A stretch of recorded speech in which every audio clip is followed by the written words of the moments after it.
The sun cast a golden hue over King's Cross Station as families gathered on platform 934, the air thick with anticipation and the scent of steam from the Hogwarts Express. Amidst the bustling crowd stood Harry Potter, now a seasoned wizard and head of the Department of Magical Law Enforcement, alongside his wife Ginny and their children, James, Albus, and Lily.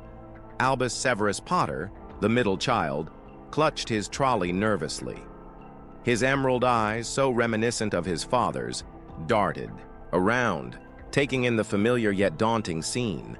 The chatter of students, the hoots of owls, and the clatter of trunks created a symphony of excitement. But Albus felt a knot tightening in his stomach. "Are you sure about this?" Albus asked, his voice barely above a whisper. Harry crouched down, to his son's level, placing a reassuring hand on his shoulder. "It's natural to feel nervous, Al. I was terrified my first time, too." Albus looked up, his expression a mix of fear and determination. "What if I'm sorted into Slytherin?" Harry hesitated, memories of his own sorting flashing through his mind. "Then Slytherin will have gained a great wizard. But remember, the sorting hat takes your choice into account." Albus nodded, though his apprehension remained. The whistle of the train signaled the impending departure. James had already boarded, waving enthusiastically from a window, while Lily clung to Ginny's hand, her eyes wide with wonder. As Albus stepped onto the train, he turned back to his parents. "Dad, will you write to me?" "Every week," Harry promised, forcing a smile. The train began to move, and Albus found an empty compartment. Moments later, the door slid open, revealing a boy with a pale complexion and a nervous smile. "Mind if I sit here?" the boy asked. "Not at all," Albus replied. "I'm Scorpius Malfoy." The boy introduced himself, extending a hand. "Albus Potter," he responded, shaking it. The two boys exchanged stories, discovering shared anxieties and a mutual desire to escape the shadows of their famous fathers. As the countryside blurred past the window, a budding friendship took root. Back on the platform, Harry watched the train disappear into the horizon, a sense of unease settling over him. He couldn't shake the feeling that Albus's journey would be far more challenging than his own. The Hogwarts Express chugged steadily through the countryside, its rhythmic motion lulling many first-year students into a contemplative silence. Albus Potter sat beside Scorpius Malfoy, their earlier conversation having eased some of his anxieties. Yet, as the train neared its destination, a familiar knot tightened in Albus's stomach. On arrival, the first years were guided by Hagrid. Across the Black Lake, the majestic silhouette of Hogwarts Castle illuminated against the night sky. The grandeur of the castle, with its towering spires and glowing windows, was both awe-inspiring and intimidating. Inside the Great Hall, the sorting hat awaited atop a stool, its brim twitching as if eager to begin. One by one, students were called forward. Rose Granger Weasley was swiftly sorted into Gryffindor, much to her parents' delight. Then came the moment Albus had been dreading. Potter, Albus Severus. A hush fell over the hall as Albus approached the sorting hat. He sat down and the hat was placed upon his head. Fan fiction. "Ah, another Potter," the hat mused. "I see courage, yes, but also ambition and a thirst to prove yourself." "Interesting." Albus's thoughts raced. "Please not Slytherin, please not Slytherin." "Not Slytherin, eh?" the hat responded. "You could do well in Gryffindor, but you have the makings of a great Slytherin. Are you sure?" Albus hesitated. The idea of breaking family tradition was daunting, but a part of him was curious about forging his own path. "Very well," the hat concluded. "Slytherin!" Gasps and murmurs echoed through the hall. A Potter in Slytherin? It was unprecedented. Albus made his way to the Slytherin table, where Scorpius welcomed him with a relieved smile. Harry Potter Wikias. The feast commenced. Albus couldn't help but feel the weight of the stares and whispers. He had always feared not living up to his father's legacy, and now, sorted into the house associated with dark wizards, that fear intensified. Later that evening, in the Slytherin common room, Albus sat by the fireplace, deep in thought. Scorpius joined him, attempting to lighten the mood. "You know," Scorpius began, "being in Slytherin isn't so bad. It's about ambition, determination, and resourcefulness. Maybe this is where we both belong." Harry Potter. Wiki +1 time +1 Albus managed, a small smile, appreciating his friend's attempt at comfort. Yet, deep down, he wondered how his father would react to the news. Would Harry be disappointed? Would he understand? As Albus prepared for bed, he resolved to face whatever challenges lay ahead, Slytherin or not. He was determined to make his own mark at Hogwarts. As Albus Severus Potter progressed through his years at Hogwarts, the initial excitement of his journey began to wane. Being sorted into Slytherin had already set him apart.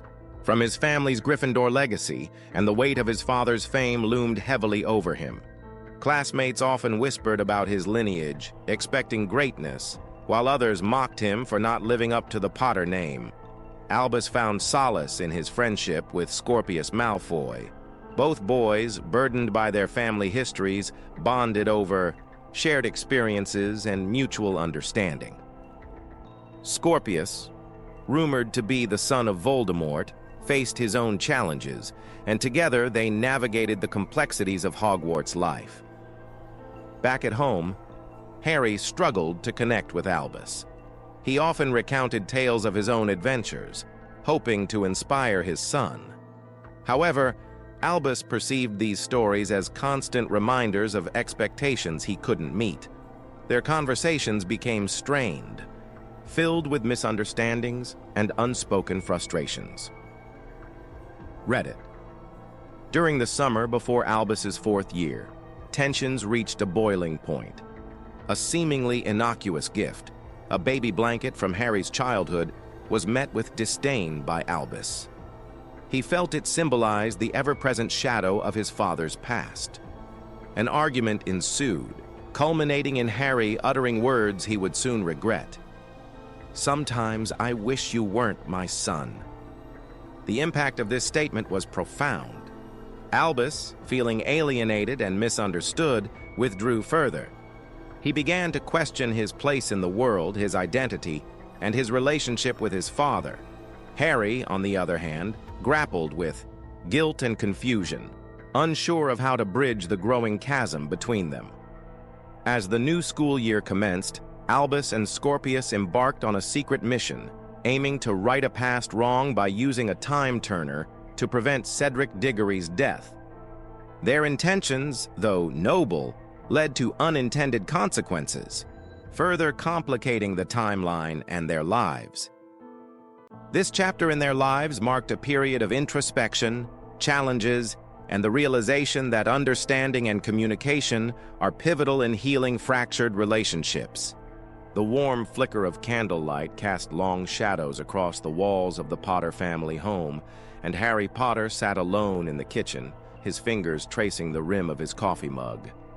It had been weeks since the argument at the dinner table. Albus had barely spoken to him since that night. Harry knew it wasn't just about the simple disagreements they'd had over Hogwarts or his son's choice to be in Slytherin. There was something deeper, something unspoken that weighed heavily between them. Harry had spent years battling dark forces, but this, the fracture in his family, was perhaps his most challenging fight. Harry had always thought he understood his son. Albus had inherited his intelligence, his curiosity about the world, but Harry had never expected the gulf of understanding to be so vast.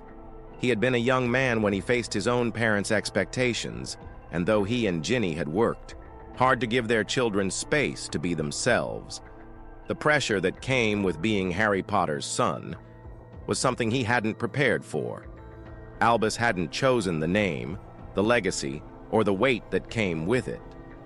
The sound of footsteps broke his reverie, and he looked up to see Ginny standing in the doorway, her expression soft but worried.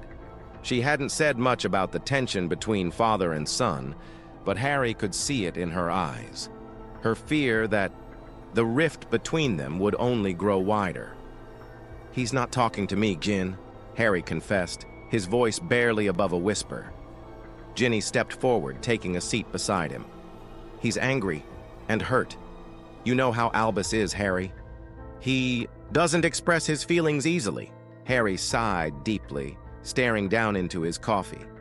"I just don't know what to do anymore. I feel like I've failed him." "You haven't failed him," Ginny said softly, "but you're both carrying a lot of weight. You as his father, and him as your son. He looks up to you more than you realize, but he also feels trapped by what the world expects of him, and so do you." Harry's brow furrowed, a tinge of frustration creeping into his chest. "I've never asked him to be anything he's not." "I know," Ginny replied gently, "but sometimes the world doesn't care about what we intend. They see the name, the legacy, and they put him in a box. He's not just Albus Potter. He's Harry Potter's son." Harry rubbed his eyes, trying to find the right words. "I just don't want him to resent me." Ginny reached out and squeezed his hand. "You're not perfect, Harry. None of us are. But you've given him the freedom to be who he is. Maybe now you need to show him that you can accept who he's become, even if it's not what you expected." Just then, the creak of the door interrupted them, and Albus stepped into the room. His posture was stiff, and his eyes avoided meeting his father's. He was a mirror of Harry at his age, quiet, brooding, and fiercely independent. "Albus," Harry began, trying to keep his voice steady, "we need to talk." But Albus shook his head, his voice flat. "I don't want to talk right now, Dad." Harry felt his heart tighten. The walls between them felt so thick now, the distance so vast. But he wasn't going to give up. Not yet. "We can't keep pretending this doesn't matter, Albus. It's okay to be angry, but it's not okay to ignore it." For a long moment, Albus didn't answer. Then, with a sigh, that seemed to carry the weight of his entire being, he finally spoke, his voice strained. "I just don't want to be you, Dad. I don't want to carry the same burden." The words hit Harry like a physical blow. "You don't have to be me, Albus. But you have to understand that I'm not asking you to be anything. I'm just asking you to be you." Albus's eyes met his for the first time that evening, and Harry saw the flicker of pain in them, the confusion, the struggle. It was a struggle he had faced himself as a young man, the desire to forge a different path, to step out from the shadows of those who came before you, but also to find a place where you fit in the world. "I know you don't want to be Harry Potter's son, Albus," Harry continued, his voice quiet. "But being my son doesn't mean you have to be me. You can make your own choices. You have the freedom to define who you are." Albus stood silently for a moment, and then, with a small but visible shift in his demeanor, he nodded. "I'll think about it." It wasn't a resolution, not yet, but it was a start.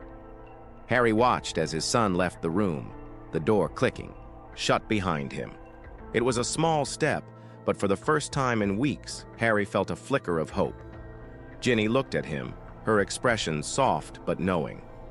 "It's a start," she said. Harry nodded, more to himself than to her.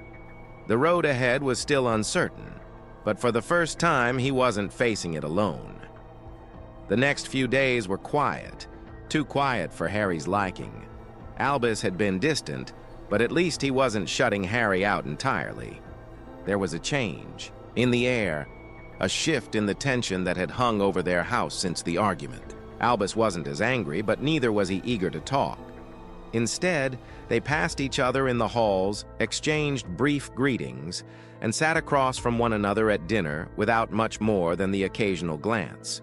But Harry could feel something lingering between them, a heaviness he couldn't quite shake. The wound between father and son hadn't healed, but perhaps it had started to scab over. Harry found himself replaying the conversation with Ginny. wondering if he had said the right thing, if he had done enough. What more could he do to bridge the gap? And more than that, did Albus even want him to? It was on a dreary Sunday afternoon, when the rain fell in thick sheets against the windows, that the moment came. Harry was in his office, sifting through letters from the ministry, when he heard a soft knock on the door. "Come in," Harry called, looking up. Albus stood in the doorway, his posture stiff but his eyes less guarded than usual. There was a hesitation in his step, but it wasn't the same wall of resistance Harry had come to expect. He stood silently for a moment before speaking. "Dad, can we talk?" The words were tentative, but they were the words Harry had been waiting to hear for weeks. He put down his papers and leaned back in his chair, trying to keep his voice calm and open. "Of course, Albus. Sit down." Albus stepped inside, but instead of sitting across from Harry at his desk, he took a seat beside him on the couch by the window, staring out at the rain as it streaked across the glass. Harry waited, giving his son space to speak when he was ready. "I've been thinking," Albus began, his voice low, almost tentative. "About everything. About you. And me. About who I am and who you are. And what I want." Harry listened intently, his own heart racing. He had no idea what Albus was about to say, but he was bracing himself for the unexpected. He could tell this wasn't going to be an easy conversation. "I never asked for all this attention, Dad," Albus continued, his voice a mixture of frustration and pain. "I didn't ask to be the son of the Harry Potter, and I'm tired of people thinking they know me just because of my last name. It's like they've already written my story before I even get to tell it." Harry nodded, understanding all too well the weight his son carried. The world had seen Albus as nothing more than an extension of his legacy, a continuation of the hero's story. But Albus wasn't just a chapter in his story. He was his own person, struggling to write. "His own, I know," Harry said quietly. "I know it's hard. You've never asked for this, but I've never wanted to put that pressure on you either. I've always just wanted you to be yourself." Albus finally turned to face him, his eyes clouded with confusion and hurt. "But I don't know who that is. Who am I supposed to be, Dad? Am I supposed to follow in your footsteps? Am I supposed to be a hero? Because I don't feel like one. I don't feel like I fit anywhere." Harry's heart ached as he saw the turmoil in his son's eyes. He remembered those feelings, those early years after the war, when he wasn't sure who he was or what he was supposed to do with himself, now that the world was at peace. But Albus wasn't struggling with finding a place in the world. He was struggling with being the son of a legend, with the expectation that he would somehow live up to the name he had inherited. "You don't have to be anyone but yourself, Albus," Harry said, his voice firm. "You don't have to follow in my footsteps or anyone else's. You don't have to live up to anyone's expectations but your own. I may have fought in the wars, but that's not the only way to make a difference. You have your own path to walk, and I'll support you, no matter what." Albus's gaze softened, but the doubt in his eyes didn't disappear entirely. "But what if I fail? What if I can't live up to what everyone thinks I should be?" Harry placed a hand on his son's shoulder, offering him the only reassurance he could give. "Albus, we all fail. We all make mistakes. But those mistakes don't define us. It's how we learn from them, how we rise again, that matters. You're not a failure because you're not me. You're not a failure because you're not perfect. You're Albus Potter, and that's more than enough." There was a long silence between them as Albus absorbed his father's words. Harry wasn't sure if they had made any impact, but at least he could see the flicker of something in his son's eyes, maybe a glimmer of understanding. Finally, Albus spoke again, quieter this time, almost to himself. "I'm sorry, Dad. I didn't mean to push you away." Harry smiled gently, a smile that was filled with warmth and understanding. "You don't have to apologize. I understand more than you think." They sat together in silence for a while, watching the rain continue to fall. Harry didn't know if this conversation would fix everything, but it was a step in the right direction. The road ahead was still uncertain, but for the first time in a long while, Harry felt the weight of the world lighten just a little. Maybe this was the beginning of something new between him and Albus, a new chapter, one where they both could learn to accept each other, flaws and all. As the evening sun began to break through the clouds, casting a warm glow over the room, Harry finally spoke again. "Albus, whatever you choose to do, wherever you go, I'll always be here for you. You don't have to carry this alone." Albus nodded, and for the first time in a long time, Harry felt like the distance between them had narrowed. They were still father and son, still imperfect, still growing, but now they were growing together. The days after their conversation were different. Albus was still quiet, but there was a new openness between father and son, a tentative understanding that hadn't been there before. Harry could feel the walls that had once separated them starting to crumble, brick by brick. It wasn't an instant fix, but it was progress, and Harry clung to that. The silence between them was no longer uncomfortable. It was filled with a kind of unspoken peace. It was a few weeks later when Harry came home to find Albus standing in the hallway, a letter in his hand. There was something different about the way his son held himself that evening, a quiet resolve, a kind of clarity that had been missing before. "Dad, can we talk?" Albus asked, his voice steady but with a hint of uncertainty. "Of course," Harry said, his heart lifting at the sight of his son making the effort to reach out. "What's on your mind?" Albus held out the letter, his fingers lightly gripping the edges as if afraid to let go. "I've received an invitation to speak at the annual Wizarding Conference in London next month," Albus said. "It's not really my thing, but—" Harry took the letter, reading it over quickly.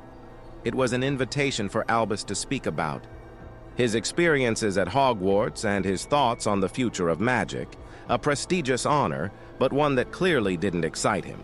"It's a big deal," Harry said, offering his son a thoughtful look. "So, why does it sound like you're not sure about it?" Albus sighed, his eyes cast downward. "I don't know, Dad. I've never been the type to speak in front of crowds or share my thoughts with others. I don't want to be a public figure. I don't want people to see me as the son of Harry Potter. I just want to be myself." Harry smiled softly, understanding the hesitation in Albus's voice. It was the same feeling Harry had carried for years after the war, wanting to live a quiet life, far from the expectations of others. But sometimes life had a way of forcing you into the spotlight whether you liked it or not. "Albus, you don't have to be anyone but yourself," Harry said gently. "But sometimes doing something that challenges us is how we learn who we really are. If you're scared, that's okay, but I think you should think about it." Albus bit, his lip turning the letter over in his hands. "But what if I fail? What if I mess up and embarrass myself?" Harry placed a hand on his son's shoulder, giving it a reassuring squeeze. "You're not going to fail, and even if you do, so what? That's how we learn. It's not about being perfect, Albus. It's about trying, pushing yourself, and finding out who you are along the way." Albus looked up at his father, searching his face for any sign of doubt, but all he found was sincerity. Harry had always been there for him, even when it felt like the distance between them was too great to bridge. And now, more than ever, Albus realized that his father's love was unconditional and that he didn't have to carry the weight of expectation alone. "I'll think about it," Albus finally said, nodding slowly. Harry smiled. "That's all I'm asking. Take your time. Do it for yourself, not for anyone else. And if you decide it's not for you, that's okay too." As the days passed, Albus seemed to grow more comfortable with the idea of speaking at the conference. He still wasn't entirely certain, but there was a shift in his attitude. The weight of the decision no longer felt like a burden. Instead, it felt like an opportunity, a chance for Albus to step into his own, to discover what he was capable of beyond his family's name. A week before the conference, Albus came to Harry again, this time with a more confident posture, a spark of determination in his eyes. "I've decided I'm going to do it," he said, his voice steady. Harry grinned, his heart swelling with pride. "I'm proud of you, Albus. I know you'll do great." The day of the conference arrived, and Harry stood at the back of the crowded auditorium, watching as Albus took the stage. His son was a far cry from the boy who had once avoided the spotlight at all costs. There was still a hint of nervousness in his stance, but there was also a quiet strength. Albus had found his voice, and it was more powerful than Harry could have imagined. Albus cleared his throat before addressing the audience. "Good afternoon," he began, his voice carrying clearly across the room. "I was asked to speak today about the future of magic, but to be honest, I don't have all the answers. I don't think anyone does. Magic, like all things, is constantly changing. It evolves with us, with our choices, our mistakes, and our successes." Harry couldn't help but feel a swell of pride as he listened to his son speak. Albus wasn't just Harry Potter's son. He was Albus Potter, a young man with his own thoughts, his own ideas, and his own future to carve. And that future, Harry knew, would be bright.